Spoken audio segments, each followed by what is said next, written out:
And we are live. Welcome to Monday Night Live, broadcasting live on YouTube, Facebook, and LinkedIn. Today, we're going to be talking about digital marketing and busting some of the BS or myths that are out there to do with online marketing. It's an industry which still very immature. There's a lot of people saying a lot of things out there that may be out of date or may not be 100% true. I've got a friend of mine from the US, from Atlanta, joining me, who runs a company called Caffeine Marketing.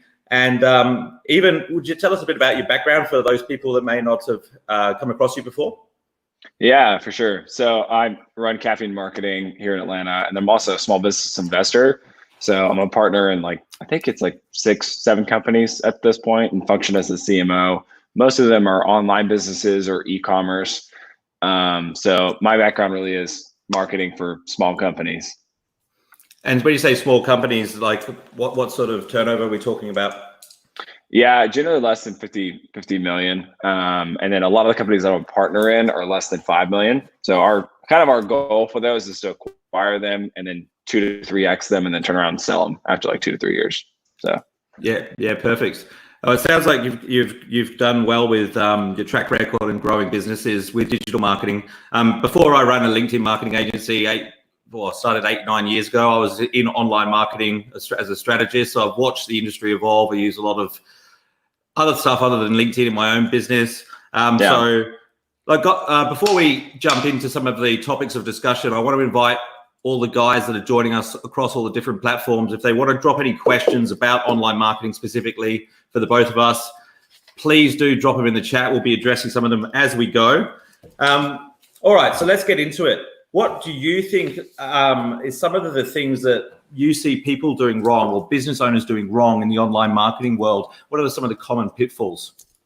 Yeah, so I think the first thing, maybe it just relates to my heart a little bit, is the messaging. So at Caffeine, we're a StoryBrand certified guide. And so we use the 7 parts of a framework called StoryBrand, created by this guy named Donald Miller in Nashville, Tennessee. And the biggest mistake that I think people make, or they start off with, is their messaging. And what they end up doing is they make themselves the hero of their own messaging and not the guide. And the problem with that is that most people, actually pretty much all people, are the hero of their own narrative. So they're, and not to be narcissistic or not really pessimistic here, but most people think about themselves all day. They're thinking about how stuff relates to them, how it makes their life better, what's at risk for them if they do this. And so when people hear marketing messaging that makes, the company the hero of the story, they tune that out because they're not looking for another hero. They're looking for a guide. And so the biggest mistake people make, my opinion, at least, is having the wrong script there, is making themselves the hero and not the guide. Yeah. So coming back to who you put the focus on, it's very similar with the LinkedIn stuff. Content marketing, lead generation. Biggest mistake I see is all about them, whether it's a LinkedIn profile or what have you. People generally think about what they want to tell people, don't they, rather than what people want to hear. Yeah, 100%. And then I think that I can't count how many times that I've heard somebody come to us and go, "Hey, Evan, we really just need to tell our story. We need to get our message out." And I'm thinking to myself, no, you don't. Hey, another one is the best, is they're like, "Hey, help us really come up with our message." I'm like, no, that's it. If you could just understand that it's not your message, you're really inviting people into a story. So you're giving people a story to live. And the reason why we do that is because there's a well-worn path in our brain that the only times that we're not daydreaming during the day is when we're actually listening or paying attention to a story. So that's why we use a story, or the framework of a story. But yeah, I feel you. It's not your story. You're really inviting customers into a story that's an extension of their own story, if that makes sense. No, that makes a lot of sense to me. And so what does one have to do to become a Brand Authorized Representative, or what you call it? Yeah. So it's called a guide. So you go to Nashville, you pay a large sum of money to go there. That's for sure. So you go there and you get trained for 4 days. And then after that, there's a 90-day onboarding training online. And then you just continually get trained as you go. So it's a pretty great program. I wouldn't say, I get asked a lot, which you would figure, hey, is it worth it? Should I become a StoryBrand guide? The answer is probably, for most people, maybe 50, 60% is probably not. But if you own your own agency or you are a digital marketer and you serve other people, you're probably well served to do it. But if you just work at a company or it's your own marketing, I would say just learn the framework and possibly hire somebody else to actually do your own messaging, because you're so close to your own message. It's really hard to do your own marketing. Yeah. So how important is copywriting? Oh, vastly. Especially, so if we think about the marketing funnel as brand, which you would know this, but like brand awareness, consideration, and the conversion, these 3 steps in a funnel that somebody takes in order to buy your product or service. If we hit them with the first part, so the brand awareness, the first problem that you're trying to solve is they won't buy your product or service if they don't know that you exist. So you have to solve that problem. But this is where this gets tricky. If you have the wrong copywriting or the wrong language or the wrong words there, and they read that or they hear that, whatever it is, and they go, oh, this is not for me. And they go, and then their subconscious goes, oh, they're just talking about how awesome they are. This is not relevant to me. Any of that is really going to hurt you, because you can retarget people with ads all day long. But if you have the wrong copywriting, they've already tuned you out. You got one shot from the very beginning to hook them. And if you don't talk about the problem that they're experiencing and how you could solve that problem for them, they're not going to pay attention, and they're going to be wasting all kinds of money on ad spend afterwards. Yeah, cool.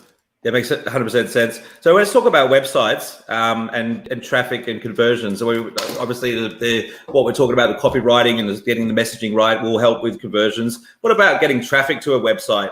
What are your thoughts around SEO and versus Google ads, Facebook ads? I mean, overall, what's your view on it all?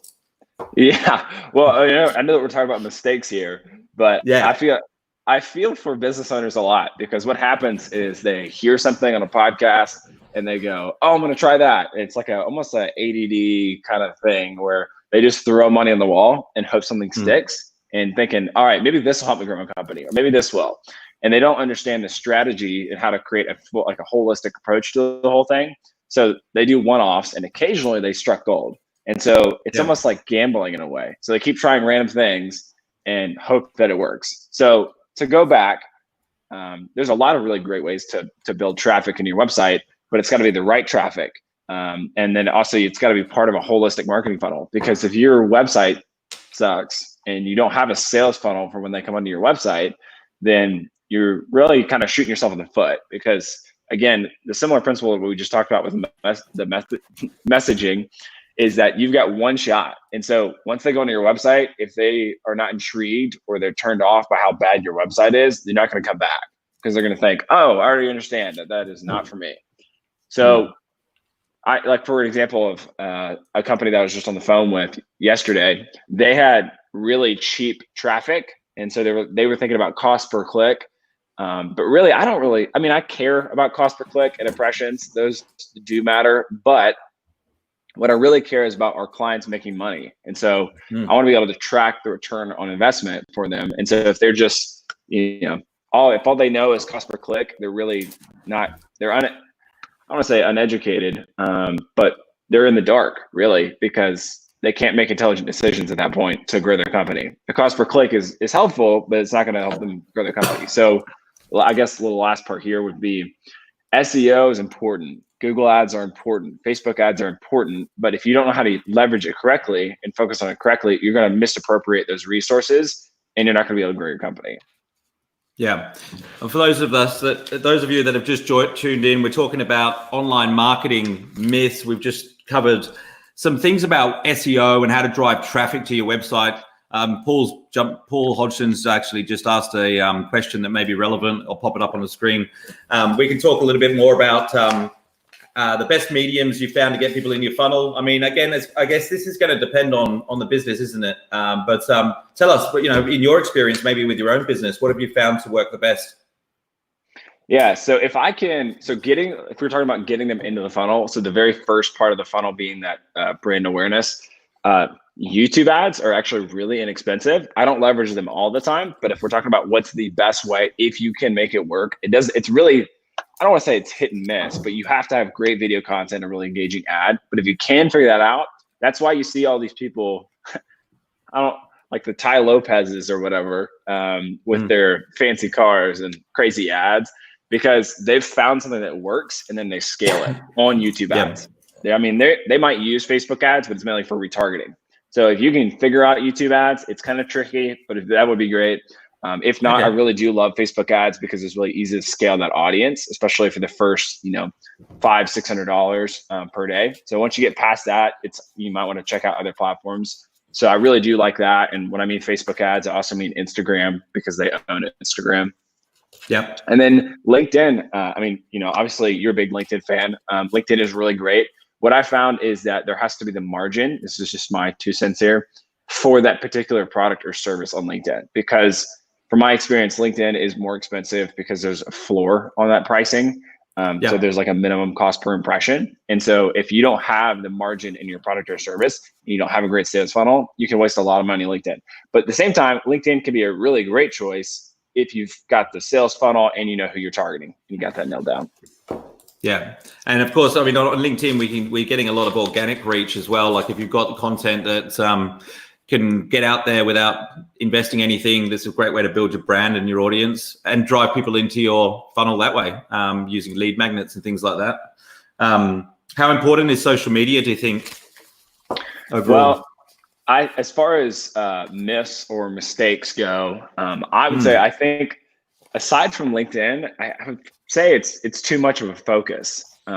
This is maybe a contrarian opinion here, but I think gone are the days that you could build a massive following on Instagram or Facebook, and that really help you grow your company. Now, I think that some brands it's probably going to work really well for, but most likely small mom and pop shops are not going to grow a massive audience, and I think that they're better served their time elsewhere.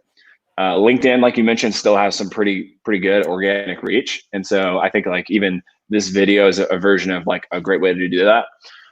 But I would say, I think you have to maintain a great presence on social media. You've got to do something regularly. And by regular, I mean like once a week or once every other week on some of these platforms, because you just need to maintain an overall aesthetic, let people know that you're relevant. And past that, unless you have a very, specific strategy to scale it and grow it, I don't know it's as important as it was 4 or 5 years ago, is my thought.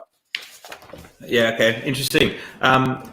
I think it does depend on the industry and the niche. Like if you've got a very specific niche that's highly active on Instagram, for example, it's a great way to build a relationship with them. You have to have a way to convert that into business. And as you know, and it's something which, it can be done. It's definitely easier to do with advertising, but definitely can be done. And if you're building a personal brand as well, I mean, I believe that, I think that, you don't have to be on all the social platforms, but I think, you've got to be where your audience is, and let's take some research. And the more niche and specific you are with who your audience is, the easier it's going to be to work out where they are, what content they like, all that sort of stuff. Well, we've got any more questions come through. If I advertise at a high, there we go. What does this one say? If I advertise at a high cost per click, my writing coaching fee would need to double. So what about freebie marketing? Yeah, it's a very interesting question there. Yeah. So if you have a high cost per click and you're thinking about doing that, and you would, in thinking about that, you understand that you would need to double the cost of your services or your coaching fee. What about freebie marketing? I like integrating it into one, part of a bigger marketing funnel. So like, let's say on your website, you have what I would call a transitional call to action. So a freebie on your website. For example, on our website, we've got how to build a winning sales funnel. It's like a step-by-step Lego blocks on how to actually do it for your own website. That is a freebie. And then I've got an email series after that has like several webinars and keynotes and all kinds of value that I provide these people who download that guide, as well as the actual guide itself. So I'm a big fan of having a sales funnel. I would call that a sales funnel as far as freebie marketing goes. I think organic reach, like, Nathaniel, you're talking about here, is definitely in a niche. It's super important, and you can build a big audience that way. But if you're just going to talk business, like just general business or general interior design or some just general topic, you're going to be hard pressed to really grow that, because there's so many different options to follow at that point. So for this, I'm a big fan of raising the cost of your services. So double your services, make the free guide, make the sales funnel, but I would probably start with the sales funnel. So create the freebie, create the follow-up email sequence first. Once you get all of that ironed out, make sure it all looks great, and then start doing paid traffic to it, because you're going to get a higher ROI at that point. Yeah, what Evan's talking about is increasing, like it'll increase your conversion rate from that traffic. You know, like if you've got a compelling call to action freebie that people can download, that more people are going to fill out an inquiry form. And if you've got some sort of funnel that's going to convert those people into business, you might find that you don't necessarily need to double your coaching fee. But I'm all for it as well. I think, you know, raise the prices and then raise the value. Work out how to deliver, you know, that value. But there's a couple of ideas there in an event. Evan, I think it was really impressive how we ended up here, like how you reached out to me and so on. And I think that the listeners might get a lot of value out of hearing like what you've been up to in terms of getting your brand out there and getting on podcasts specifically. I got a LinkedIn message from Evan saying, I've noticed that you've got a podcast. I'm interested in finding out, like, you know, whether, you know, what kind of guests you have on and if there'd be a fit. And he sent me a link to more information about him and some of the podcasts he's been on. I was very impressed. And I do get asked all the time, you know, how does one get on as a guest to more podcasts? Do you mind sharing a little bit about your strategy with everyone?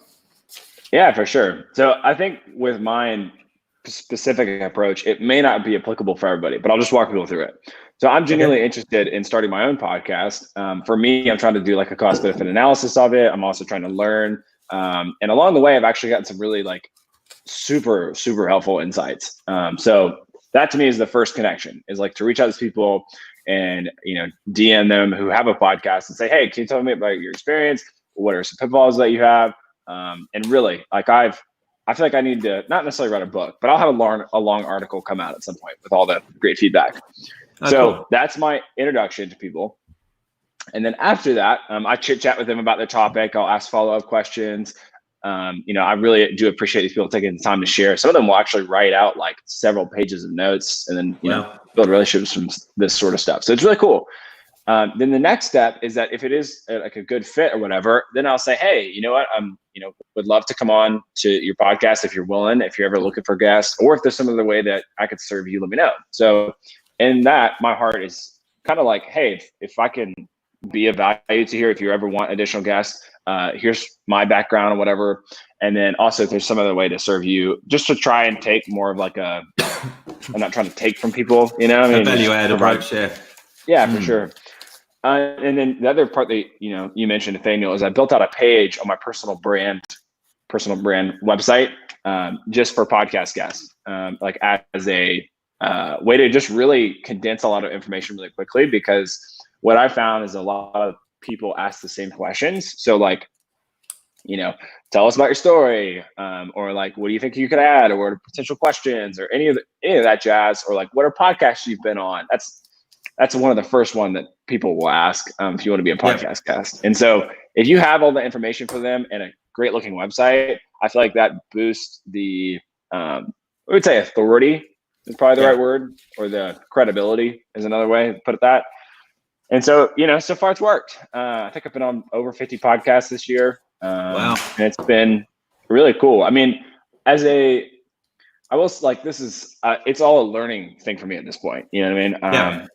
I think I've made one really high ticket sale from it, but I've not come from this approach and gone, you know, I'm using this to grow my business. I think it can be done. But to me, this is more like, I'm going to grow personally. I just want to serve people. It's an extension of my mission. And it doesn't take too much time. You know what I mean? And it also helps me understand how I would want to do a podcast if I decide to launch one day. You know what I mean? Yeah. Awesome. I think that was really valuable. I'm sure. Let us know if you got value out of that in the comments, guys. Why did you start Caffeine Marketing? Yeah. So I grew up in a family of business owners and entrepreneurs. My dad was a business owner. My grandfather was a business owner. My great-grandfather was a business owner. So, and actually my great-grandmother was a business owner, but she inherited that business from somebody. So that's a different story. So I grew up, that was normal. You know, it wasn't like a far-fetched idea. My wife tells me that she just had never met anybody who owned their own business. So this was like a totally new thing to her and felt really intimidating. But for me, it was just like, oh yeah, it's just what we do. And so I remember going to work, and we're talking marketing specific at this point, going to work, quote unquote, with my grandfather on the weekends. And he would take me aside and he would teach me about marketing and say we would be placing. I remember one time we were placing an ad in the Atlanta Symphony, so like a local music thing here in Atlanta, and he was walking me through what was on the ad, why we were doing that specific item for his jewelry store. So watches, engagement rings, all that sort of stuff for his, retail store. And then he started talking to me about the mistakes that people make when placing an ad. And I really just loved the strategy behind it all. I think that's the first time it really piqued my interest. And then I proceeded to do that with all my quote companies when I was younger. You know what I mean? So I had like lawn care company, which didn't pay taxes on that. So maybe the IRS hopefully doesn't come after me for 14-year-old Evan. But I created my own marketing with that. I remember like creating the ad that I would put on people's mailboxes and thinking, okay, I need to have my website on there. I need to have my phone number, because if I don't have my phone number, then they can't call me. All this stuff my grandpa was teaching me. And then fast forward to about 4 years ago, I was working at a nonprofit in Charlotte, North Carolina, and half of my role was marketing, and I really loved it. And I thought, man, I've got a knack for this like whole strategy thing here. And so my dad had unfortunately, passed away while I was working at that place in Charlotte. Sorry to hear that. I appreciate that. And my grandfather was close to retirement. And so I thought, you know what? I can't help my dad anymore because he's no longer with us. And my grandfather's about to retire. So if I can't help them, maybe I can help other small business owners like them. And so that's why we stick with smaller companies, because I feel like I care about them. You know what I mean? There's some sort of connection there. And even if it's like the marketing, the CMO of a small company, I get in a meeting with the owner. I also feel like I can connect with the smaller company executives. It's not some big corporation. So that's why. Yeah. Oh, that's awesome. We're going to switch now to another question. Paul has asked, is there still a place for traditional marketing, things like mailbox drops, cold calling, that sort of stuff? Do you get involved in any of that kind of thing? For sure, when you're just starting a company. You know what I mean? When you can't afford paid ads, it's just straight hustle. You know what I mean? So even for when we were starting, like we didn't run any paid ads for ourselves, just because I had no money. And Nathanial, we have this in common, but we both had debt when we were trying to start a company. We had, when I got married, my wife had about $100,000 in student loan debt between that and her car.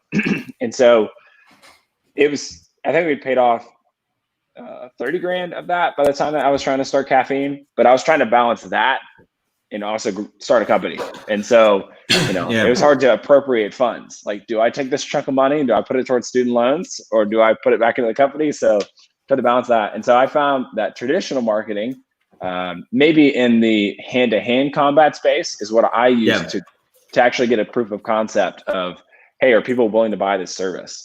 And how do I structure my company? So I think in the beginning, for sure, cold calling, as much as it sucks, maybe there's more modern ways to cold call, you know what I mean? Like LinkedIn or DMing people on Instagram. I think that's probably a little bit better because I will not answer my phone. That's one thought. But another traditional marketing that I'm not saying is completely out of date, but maybe I can shed a light on when it might be applicable, is like billboards, or paying for some sort of physical advertisement or a newspaper or something like that. I don't think that is completely wasted money. But as digital marketing people, I feel like I'm very spoiled because I can track the return on investment for my clients and my own companies. And so I have a hard time going, I'm just going to spend 5 or 10 grand on a couple billboards just cause, and I can't see that directly turn to my bottom line. Whereas if I run Google ads or LinkedIn ads or Facebook ads, I could directly track the return on investment and see my company grow. So I think maybe the only time I would say it is applicable for a business to place traditional marketing in that sense, advertisements, would be if you're a really, really large company and you've maxed out all those other platforms. So you're spending as much as you can really spend to your target market on Facebook and Google and YouTube ads. So that's when you would move into additional platforms for brand awareness purposes. And then the other one is if you're going to run some sort of campaign in conjunction, as we would call omni-channel. So if you're already using Spotify ads, Facebook ads, Google ads, and you're going to run like a kind of a blitz campaign for 4 weeks, and you really need that local community to know you're offering that thing, I think maybe at that point that's a good option. But I would be the first thing that I would do. That's for sure. Yeah, that's a good answer. I love the fact that we can measure the results in digital marketing. I still see like it's interesting, some industries where they just won't budge, like real estate's a great example. Like they just, the TV ad, and we got a realestate.com website down here that every single agent lists on. It's quite expensive. But, industries like that, they seem to just be following the same thing that they've been doing for the last 15, 20 years. And we've seen very few of them break through on things like social media and digital marketing. But I think that those industries are ripe for disruption, to be honest. Yeah, I agree. And one of them, I guess I'm more prone to observe it, but the jewelry industry, so again, diamond rings, all that stuff, I see that as a really high ticket item that often has a really high markup on it. And so you've got a ton of margin to play with for an e-commerce option as well as digital marketing. And so I don't know why, but here in the US, at least, they run so many radio ads. And I'm thinking, golly, I literally turn it off every time I hear you. You know what I mean? So I think you're right. There's some people that's just what they do. And I also realized, and working with a little bit larger companies, is that there's generally like a person, or a executive or somebody who just wants it that way. Like that they don't, I don't, it's like politics. They sort of have a bias towards what worked in the past. Yes, totally. That like we mentioned, right? They're just throwing money on something, and then at that one time that thing worked, and so somebody called in and said, "Hey, I saw you on the newspaper." They were just doing newspapers for life, you know what I mean? So yeah. Evan, it's been awesome having you on the series. We're gonna have to wrap it up here. Thanks everyone who joined us live. Is there anything you would like to end with? Perhaps do you want to mention your website and the download that people can get there? Yeah, for sure. So I mentioned earlier how to build a winning sales funnel. It's going to help you get more leads, make your marketing profitable if you're already doing paid advertising. And it's really easy and simple to follow. So you can just go to caffeine.marketing or evanknox.com, either one. That guides on both of those websites. And I guess the last encouragement that I would leave people is, I know we're kind of in a crazy time as a world right now. And I would just say, hey, focus on what matters 100 years from now for yourself. For me, it's my faith and my family. And it's probably different for each person to some degree, but I feel like if we can keep that in perspective, all of this, if a proposal lands, if it doesn't land, if you're able to, get a new coaching client, it really doesn't matter 100 years from now. So my 2 cents. I have to give a quick shout out to my mom. I've just seen her comment. She's joined the live. Awesome to see you here. Love it. Hey, Nathaniel's mom. Evan, it's been a pleasure, mate. Everybody who's joined in, let us know what your thoughts were in the comments. I'm sure Evan will take some time to jump in and respond to some of the comments. And have a great week in business. We'll see you next week on Monday Night Live.